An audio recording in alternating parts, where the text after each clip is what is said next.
그래서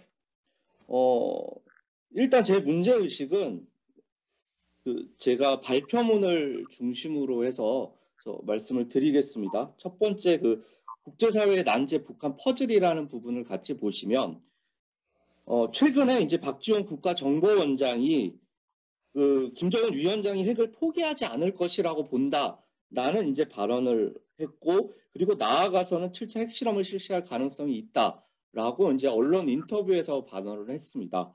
이걸 본다면 이제 우리 정보당국 역시 북한이 핵을 포기하는 것이 사실상 어려울 수 있다. 그리고 더 나아가서 중요한 문제는 북한이 핵무기를 경량화할 경우에는 이게 실질적으로 사용 가능할 수 있는 무기 수단이 될 수 있다라는 점에서 상당히 중요한 안보적 이슈라고 할 수가 있습니다.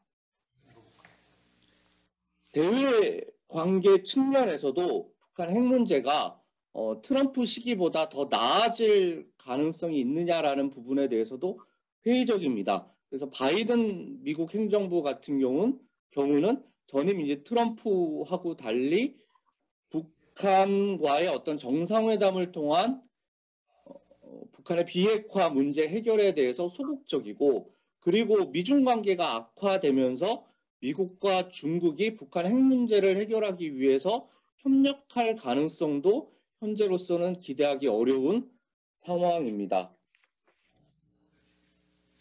그래서 다음 페이지를 보시면 다의 대북 정책에 대한 접근법 전환이 필요하다라는 것입니다. 지난 30년 가까이 북한의 비핵화를 위해서 우리 정부 그리고 국제사회는 많은 노력을 기울여 왔습니다. 그럼에도 불구하고 북한의 비핵화에 대해서는 이렇다 할 진전을 보지 못했던 게 사실입니다. 그래서 저는 이러한 새로운 북한 문제에 접근하기 거두었던 두 가지 대북 정책 사례에서 정책적 함의를 이끌어낼 필요가 있다라고 하는 것입니다. 그래서 첫 번째는 후진타오의 대북 정책입니다. 후진타오의 대북 정책은 북한 경제에 대한 어떤 시장과 기업 중심의 접근 방식을 취함으로써 북한 경제의 시장화를 이끌어냈다는 점에서 일정 수준의 의의가 있었다라는 것입니다. 그리고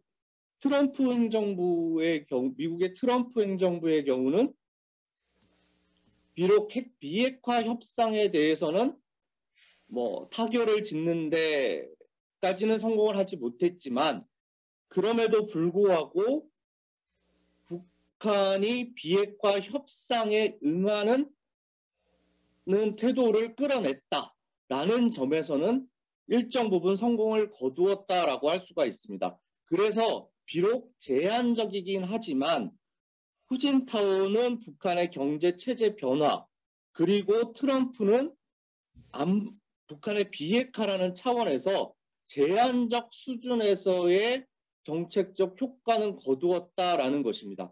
이 점에서 이것이 학문적인 비교 분석이라기보다는 이 두 사례를 통해서 국제사회와 우리 정부가 앞으로 북한 문제에 대해서 취해야 될 두 가지 접근법에 대한 기본적인 아이디어를 얻을 수 있다라는 점에서 이 두 사례를 분석 대상으로 가져왔습니다.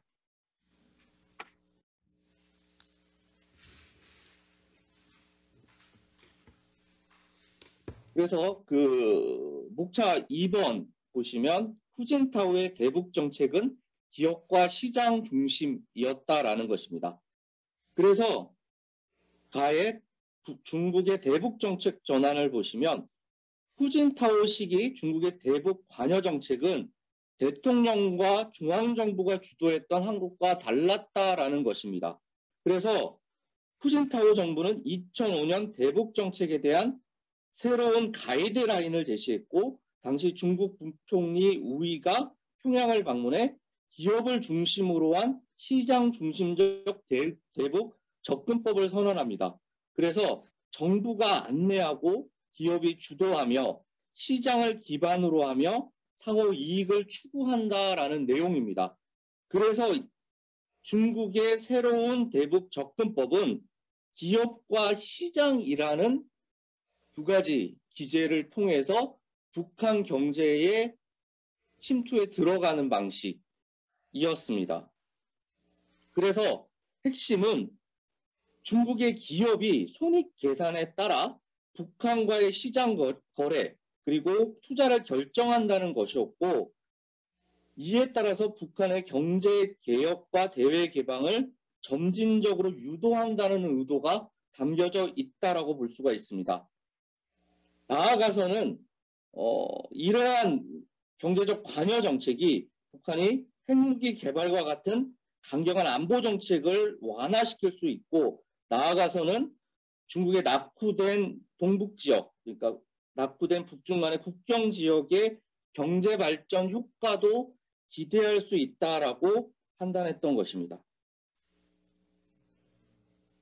그래서 나의 시장과 기업 중심 접근 보시면, 그래서 대북 정책 전환 이후 중국 중앙정부의 역할이 없었던 것은 아니었지만 이는 어디까지나 가이드 역할 정도였고, 중심이 되었던 것은 지방정부와 그리고 기업이 시장 경제의 논리에 따라서 대북 투자 결정을 했다라는 점입니다. 그래서 2012년 2월 14일에 평양에서 중국 상공회의소가 문을 열었고, 그러면서 중앙정부는 기업이 중심이 되고 그 중국의 중앙정부는 어떤 가이드라인을 제공하는 정도의 역할을 했다는 것입니다. 그렇다면 이러한 후진타오 시기에 이루어졌던 중국의 대북 정책이 어떤 효과를 가져왔는가? 첫 번째는 중국과 북한의 경제적 상호 의존을 확대했다라는 것입니다. 그래서 2000년대 초까지만 하더라도 중국과 남한의 대북 교역 규모는 크게 차이가 나지 않았지만 2005년을 전후로 해서 중국과 남한의 대북 교역 규모는 차이가 큰 폭으로 증가하기 시작했다라는 것입니다. 그래서 2005년 중국의 대북 정책 전환 이후 북한에 대한 중국 기업의 신규 투자 규모가 급격하게 증가했다라는 것입니다. 그래서 다음 페이지 그 그래프를 보시면 그리고 두 번째 효과는 북한에서 제2경제가 촉진되는 효과를 가져왔다라는 것입니다. 물론 북한에서의 시장화는 1990년대 중반 고난의 행군 이후에 사실상 북한 정부가 배급제를 포기하면서 시장화라는 현상이 시작이 되었던 것은 맞습니다. 그러나 중요한 점은 중국의 이러한 대북 정책의 전환 이후에 이러한 시장화라는 현상이 보다 가속화되었다라는 점입니다. 가장 상징적인 사례가 북한의 제2경제에서 통용되는 화폐의 대부분이 위안화라는 것이죠. 그리고 이 점을 놓고 보아도 중국이 북한에 갖는 경제적 효과라고 하는 것이 결국에는 북한에서의 시장 경제의 확대라는 현상으로 이어졌다라고 볼 수가 있습니다. 그래서 또 하나의 이제 증거가 될 수 있는 사례는 뭐냐면, 주로 중국이 대북 사업에서 진출했던 지역을 중심으로 제2경제가 확대되었다라는 점입니다. 특히 그 북한 내 화교들은 중국 본토로 오갈 수 있는 권리를 갖고 있으면서 중국의 기업의 상품을 북한으로 들여오는 비공식 무역 채널로서의 역할도 했다라는 것이고, 특히 북한에서 새롭게 등장한 돈주라는 어떤 비공식 은행가들은 이런 화교하고의 금전거래를 통해서 성장했다라고 설명을 하고 있습니다. 특히 그 북한과 중국의 접경 지역을 중심으로 해서 어떤 제2경제에서의 어떤 비공식 거래들이 굉장히 활발하게 벌어졌다라는 점 역시 북한의 제2경제의 성장 그리고 시장화라는 것을 가져온 중국의 대북 정책의 효과였다라고도 볼 수가 있습니다. 이것은 이러한 북한에서의 시장 경제의 확대라고 하는 것은 북한 정치 체제의 균열과도 밀접한 관계가 있다라고도 볼 수가 있습니다. 그것이 나타나는 것이 북한에서의 소왕국 현상이라고 할 수가 있는데요. 물론 이 소왕국 현상이 전적으로 중국의 대북 정책에 기인한 단 하나의 원인이었다라고 볼 수는 없지만 소왕국 현상을 촉진하는 어떤 촉매제 역할을 했던 것이 중국의 대북 정책이었다라는 설명은 가능하다라고 할 수가 있습니다.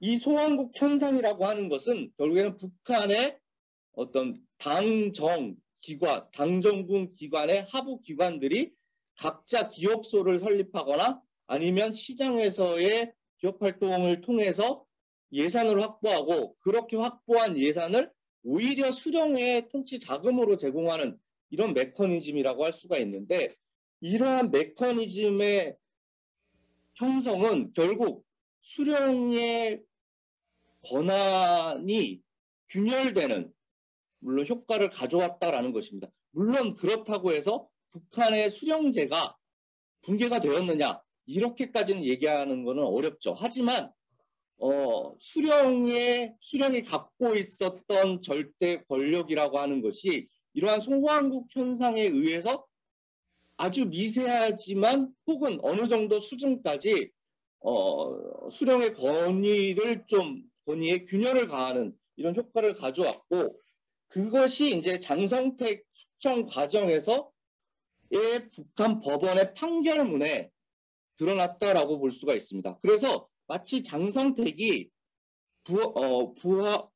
자신의 부서와 산하 단위에서 영업활동을 하면서 그리고 거기서 인사권을 쥐고 그러면서 자신만의 소왕국을 건설했다면서 장성택의 어떤 죄목을 설명하고 있는데 이러한 이제 판결문을 보면 북한에서의 시장화 그리고 제2경제 확대 그리고 이것이 중국의 대북 정책과 맞물려서 북한의 수령 체제에 대한 어떤 정치적 균열에 제한적이지만 일부의 균열을 가져오는 효과가 있었다라는 것입니다. 이것이 후진타오 시기에 일어났던 대북 정책의 특징과 효과라고 할 수가 있고요. 다음 설명드릴 부분은 트럼프의 대북 정책입니다. 그래서 트럼프의 대북 정책은 군사적 강압이었다라고 할 수가 있습니다. 그래서 싱가포르 회담 전까지 일어났던 일련의 과정들을 보면 거의 트럼프가 북한에 대해서 군사적인 강압 조치를 통해서 결국 전쟁의 어떤 위기감까지 몰고 왔던 상황이라고 할 수가 있는데요. 그래서 3회 가해 트럼프의 대북 정책 전환을 보시면 후진타오가 북한 경제 체제의 변화를 가져왔다면 트럼프는 북한 김정은 국무위원장을 비핵화 협상으로 끌어냈다라는 점에서 일정한 정책적 효과가 있었다. 정책적 성공을 거두었다라고 평가를 할 수가 있습니다.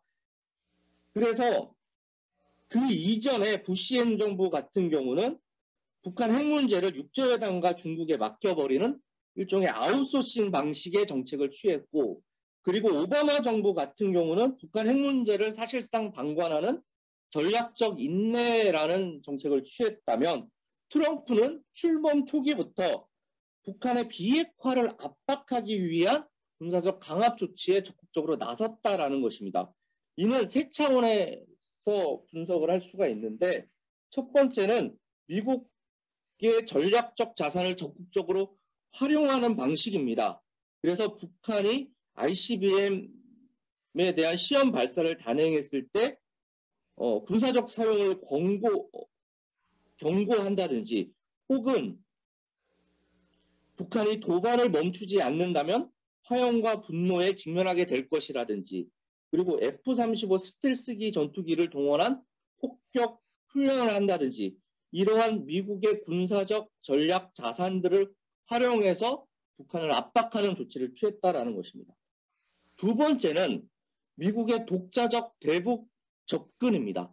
그 이전까지 부시 정부나 오바마 정부까지는 북한의 비핵화를 가져오기 위한 중국의 역할을 강조했다면, 트럼프는 중국이 만약 북한의 비핵화 문제에 대해서 소극적이라면 미국이 단독으로 북한의 비핵화를 이끌어내겠다라는 입장을 밝혔습니다.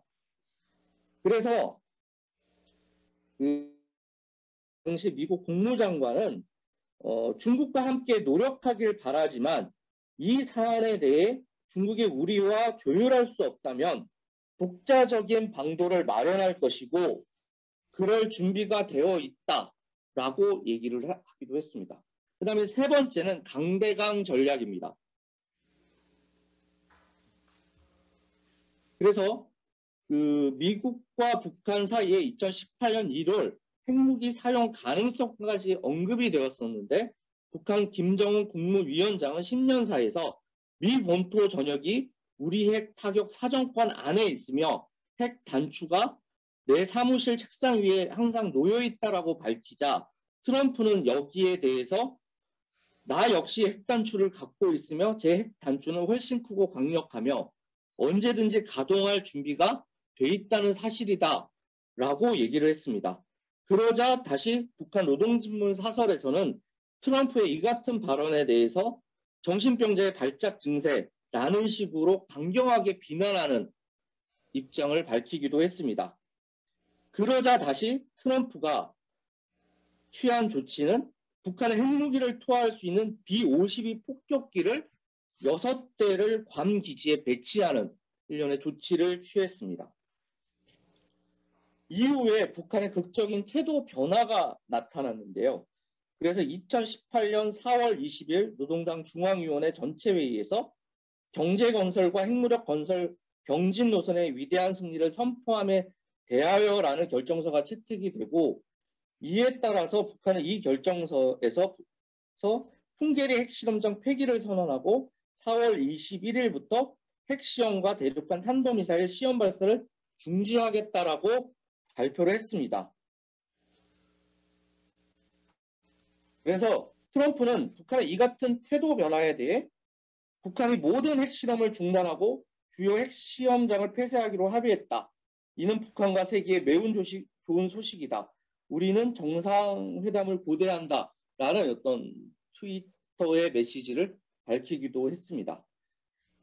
그래서 다의 이제 트럼프의 대북 정책 성과는, 물론 이제 트럼프의 대북 정책이 비핵화라는 결정적인 이제 성과는 거두지는 못했지만, 북한이 비핵화에 대해서 협상장에 나왔다라는 점에서 일정 수준의 성공을 거둔 것이라고는 평가할 수 있다라는 것입니다. 그리고 북한이 비핵화 협상에 대응하는 전향적 태도를 보였던 것은 결국에는 그 싱가포르 회담 이전까지 나타났던 어떤 트럼프의 북한에 대한 강력한 군사적 강압 조치들, 이런 것들이 북한의 태도 변화로 나타났다라고 평가할 수가 있습니다. 이러한 중국의 후진타오 시기, 그리고 미국의 트럼프 행정부가 취했던 대북 정책에서 거뒀던 제한적이지만 일부의 정책적 성공을 거두었던 사례들을 놓고 보면, 대북 정책에서 취해야 될 목표에 따라서 그 수단들을 이원화시켜야 될 필요성을 발견할 수 있었다라는 것입니다. 그래서 제가 이것 이름을 좀 재밌게 쌍검론이라는 이름을 붙여봤는데요. 그래서 후진타오와 트럼프는 각기 다른 차원에서 대북 정책에 제한적 성공을 거두었다라는 점은 우리가 교훈으로 삼아야 될 부분이 있다라는 것입니다. 그래서 후진타오의 경우에는 북한에서의 내부 경제적 변화를 촉진하는 역할, 촉진하는 효과를 거두었다라고 한다면 트럼프 같은 경우는 북한의 비핵화라는 부분에서 제한적인 효과를 거두었다라고 할 수가 있습니다. 이와 관련해 어떤 외교사적인 얘기를 좀 덧붙인다라고 한다면 처칠은 제2차 세계대전의 원인에 대해서 두 가지의 실패로 분석을 한 바 있습니다.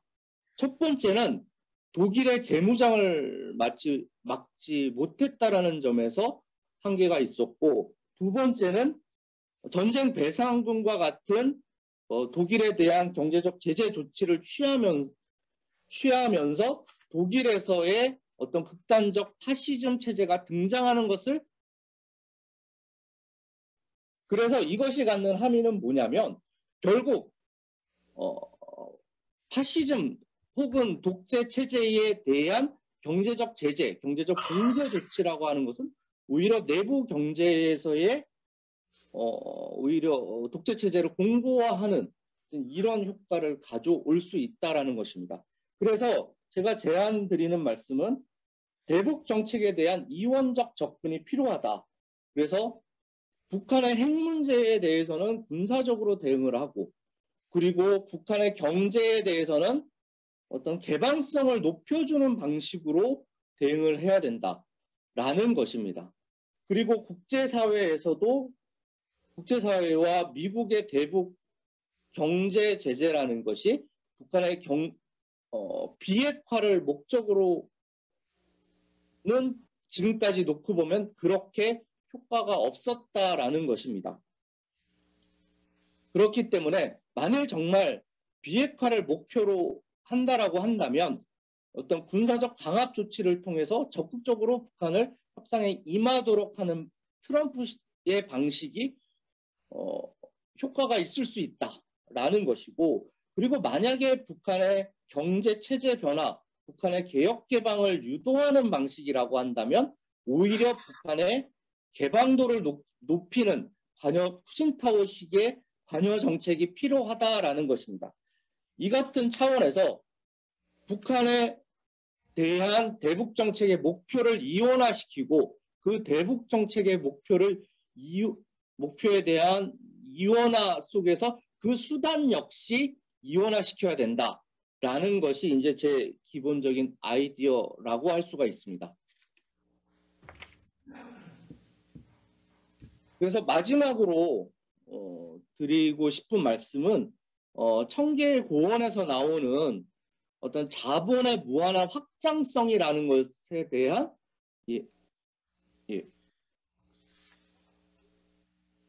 확장성에 대한 사고가 필요하지 않나라는 것입니다. 그래서 자본은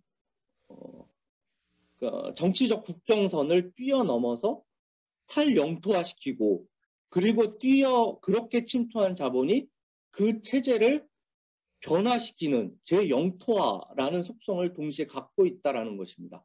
그래서 만일 지금 우리가 취해야 될 정책이 한계가 있고 여러 가지 조건들이 대북 정책의 난제들을 해결하기 어렵다라고 한다면 푸신타오가 취했던 어떤 자본의 침투라는 방식, 시장과 기업 중심적인 접근 방식이 기존의 성과를 거두는데 한계가 있었던 대북 관여 정책의 새로운 시도로서 좀 우리가 생각을 해볼 부분들이 있다라는 것을 좀 말씀드리고 싶습니다. 네, 제 발표는 여기까지 말씀드리도록 하겠습니다.